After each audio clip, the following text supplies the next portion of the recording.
This will make your blood boil. If you serve our nation and help fight for America's freedoms, you should be eligible for burial in the Arlington National Cemetery, right? Wrong. Female pilots who flew during World War II as part of the Women Air Force Service pilots are denied eligibility to be buried at Arlington. That means World War II veteran ELAINE HARMON, a pilot, and who died in April of last year at age 95, is excluded. Harmon's family is launching a campaign to reverse the Secretary of the Army's decision.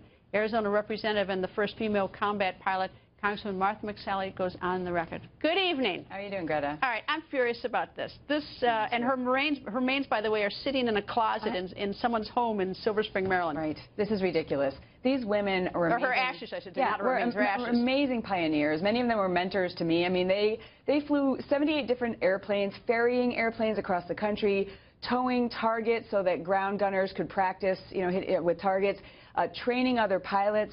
They were incredible, and they didn't get veteran status until 1977. Hap Arnold was the general at the time who wanted them to be in the military, but Congress didn't approve it back in World War II. But the fact that they are now being denied having their cremains be inurned at Arlington is ridiculous. It was allowed from 2002 until, I guess, March 2015 is when the Secretary of the Army quietly stopped it from happening, and we're going to change that. All right, well, this is absolutely insane. The ashes are in this closet, in this urn. This woman who served, who did so much more than a lot of other people and risked her life. I mean, she flew the B-17 Flying Fortress as a co-pilot. Yeah, they flew P-51s, B-29s. I mean, they flew all these amazing airplanes.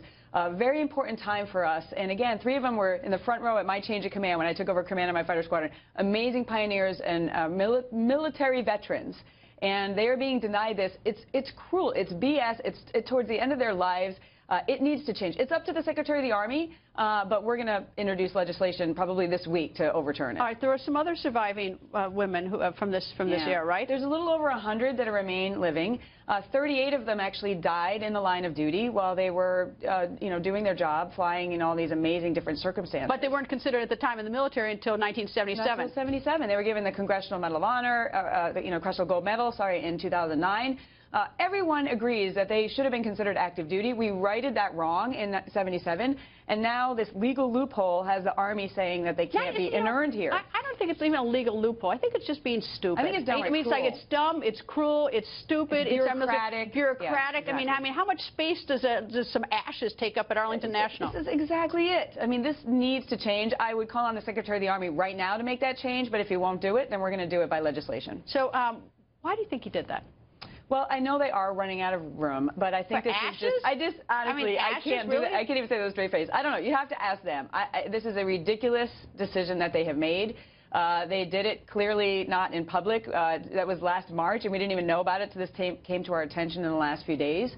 And it's just wrong. It's downright wrong. It's, this is the kind of nonsense that many women have had to deal with in the military all the time. And these women are now, there's only 100 remaining alive. They served the country. They've been fighting since they served for the basic respect that is due to them, that they served in the military, and this is the last slap in their face. You were a trailblazer yourself, and these women, they were real trailblazers as well. They were mentors for me personally. There was 3 of them in Tucson. I love these guys. They really helped me in some very difficult times, and there's so many of them that need to be honored in this way. Well, you and I, we'll push this one. You and I will both show up at Arlington Cemetery when we get this one done. Secretary McHugh could change it tonight. Tell him to do it. We got actually, this is where we're going to get some help, Congresswoman. All right, I want your help. The Congresswoman wants your help, too. I posted a change.org petition on GretaWire.com. So go to GretaWire.com and sign that petition so we can persuade the Obama administration, the Secretary of the Army, that ELAINE Harmon's ashes should go to Arlington National Cemetery, where she wanted to go, and where the ashes belong. This will just take seconds, so please go to GretaWire and do this. Congresswoman, thank you. ELAINE deserves it.